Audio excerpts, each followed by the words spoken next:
दोस्तों, जंग के दौरान बड़ी खबर सामने आ रही है, जहां निंदा संगठन और 57 मुस्लिम देशों का जो एक नामर्दों का संगठन बना हुआ है, उस पर हमास बुरी तरीके से भड़क चुका है।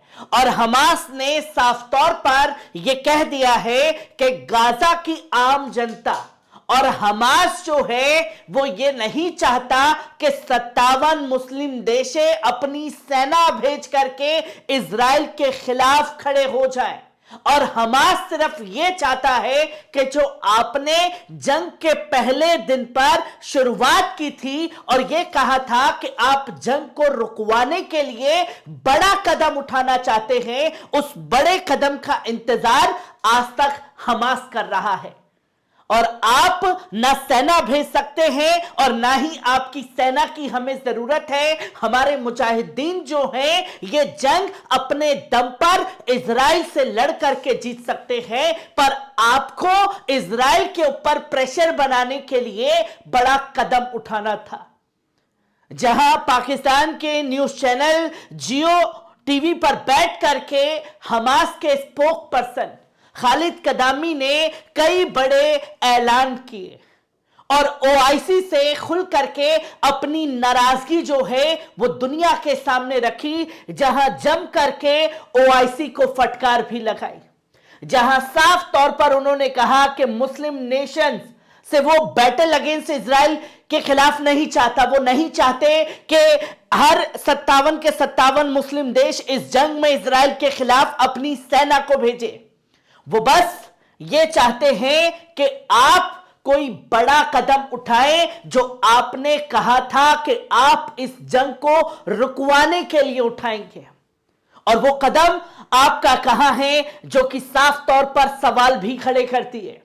आप ये निंदा संगठन के समूह को देख सकते हैं, एक से बढ़कर के एक बड़े बड़े मुस्लिम अमीर देश जो इसमें शामिल हैं, और जो इसमें शामिल नहीं है वो है यमन, लेबनान, सीरिया, इराक। वो खुल करके इस जंग में बने हुए हैं और इजराइल को घुटने पर लाने का काम कर रहे हैं। यही जो फौजें हैं, इन्होंने ही पूरे सुपर पावर अमेरिका की नाक में दम कर रखा है, इजराइल की नाक में दम कर रखा है। एक छोटे से महज संगठन है जिसने पूरी दुनिया को हिला करके रख दिया है, पर आपका इतना बड़ा संगठन जो सिर्फ और सिर्फ नामर्दों का संगठन बन गया है, इससे सिर्फ उम्मीद यह की जा रही थी कि यह कोई बड़ा कदम उठाए। जहां आप देख सकते हैं कि हमास के स्पोक पर्सन खालिद कदमी ने जियो टीवी पर बैठ करके अपना स्टेटमेंट दुनिया के सामने रखा और इंसानियत के नाते कदम उठाने की बातें कही।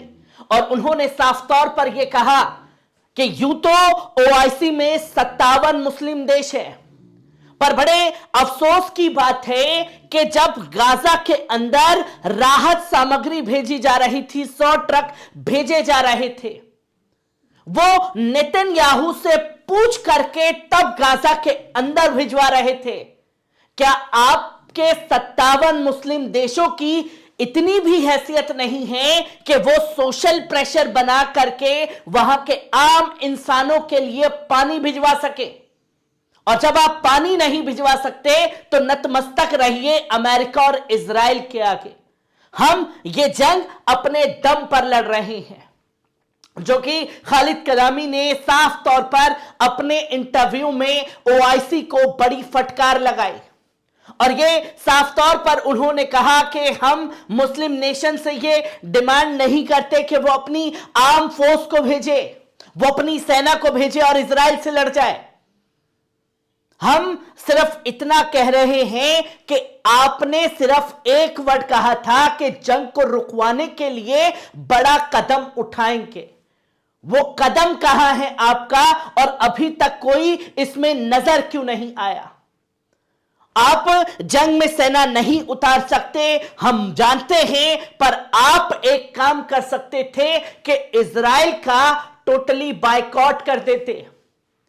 एक दो देशों को छोड़ दिया जाए, अगर 57 के 57 मुस्लिम देश एक साथ बायकॉट करते तो आज जो नरसंहार गाजा के अंदर हुआ है वो नरसंहार नहीं होता। और खालिद कदामी ने साफ तौर पर कहा कि इस नरसंहार के लिए जितना जिम्मेदार इजराइल अमेरिका है उससे कहीं ज्यादा जिम्मेदार है ये निंदा संगठन, जहां खुल करके अपनी नाराजगी जो है पहली मर्तबा सामने रखी है दुनिया के, और ये कहा कि किस कदर वो भड़के हैं।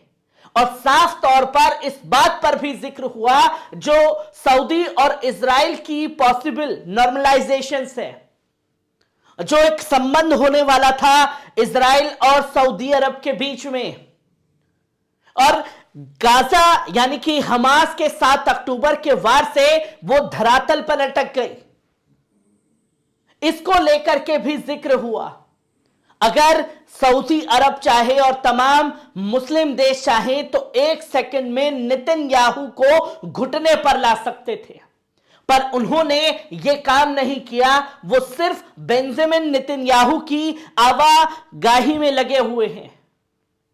इसको लेकर के खालिद कदामी ने कई बड़े सवाल भी खड़े किए, और खालिद कदामी ने साफ तौर पर जिक्र किया जहां टर्की में, यूएई में, स्पेन में, यूनाइटेड किंगडम में खुल करके लोग जो हैं इजरायली सामान का बहिष्कार कर रहे हैं।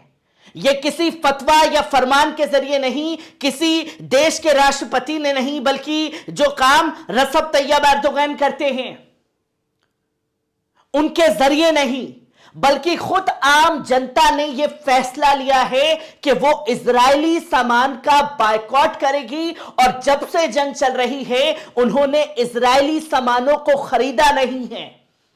यह तस्वीर सामने आ रही है, और साफ तौर पर खालिद कदामी ने कहा कि जनता की राय जो है वो सबसे ज्यादा अहम रखती है, क्योंकि दुनिया भर में कहा जाता है कि जनता क्या ही कर लेगी, जनता क्या ही कर सकती है, वो बड़ी बड़ी हुकूमतों को घुटने पर ला सकती है। और जब टर्की की आवाम सड़कों पर उतर करके इजराइल के खिलाफ बिगुल फूंकती हुई नजर आई तो रसब तैयब एर्दोगन, जो बीते शुरुआती दिनों में चुप थे, वो भी खुल करके बोलने के लिए मजबूर हुए, और जनता ने अपनी ताकत दिखाई, इजरायली सामान का बायकॉट किया, पब्लिक ओपिनियन में जा जाकर के इसकी मांग की। और आज नतीजा यह है कि यूनाइटेड किंगडम, यूएई, टर्की और स्पेन में आम जनता ने सामान खरीदना इजराइल का बंद कर दिया है।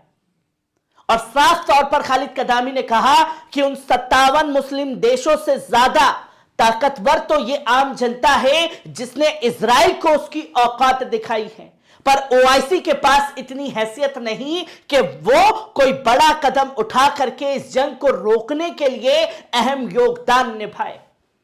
हमें किसी सेना की या किसी चीज की जरूरत नहीं।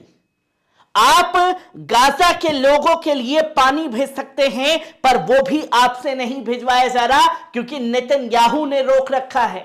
राफा बॉर्डर 1 सेकंड में आप लोग खुलवा सकते हैं, पर आप नेतन्याहू की इजाजत लेंगे और तब जाकर के कोई कदम उठाएंगे।